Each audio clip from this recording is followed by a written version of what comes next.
হচ্ছে যে আমি যদি অঙ্কের হিসাবে যাই, আমি এখানে কম টাইম ছিল নাহলে বলতাম। সেটা হচ্ছে পশ্চিমবাংলা আমি উদাহরণ দিচ্ছি, এখানে 30% মুসলিম।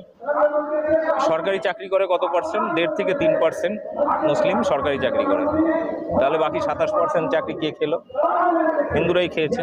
তাহলে হিন্দু মুসলমানরা কেন বলছে না যে আমরা খাত্রে মে আছি, বিপদে আছি? শুভেন্দু অধিকারী তো বারবার বলছে হিন্দু হিন্দু ভাই ভাই আমরা আরে মিলেমিশে আমি চলতে চাই। কোন চাকরি ব্যবসা থেকে শুরু করে কোন কাজটা হিন্দুদের থেকে কেড়ে নিয়েছে মুসলমানরা আমাকে দেখাও। এমনকি শিক্ষার দিকেও মুসলমানরা অনেকটা পিছিয়ে, মানে আধুনিক শিক্ষাতে অনেকটা পিছিয়ে হিন্দুদের তুলনায়। পুরো অল ইন্ডিয়াতে এই মুহূর্তে হচ্ছে 74% সাক্ষরতার হার, পশ্চিমবাংলায় সেটা প্রায় 80%-এর কাছাকাছি। তারপরেও এখানে মুসলিমদের সাক্ষরতার হার প্রায় 60%-এর কাছাকাছি, অন্য রাজ্যের থেকে অনেক বেটার। কিন্তু তারপরেও চাকরি বাকরির ক্ষেত্রে আমরা দেখছি যে 30% মুসলিম চাকরি বাকরি পাচ্ছে কত? 1.5 থেকে 3%। অল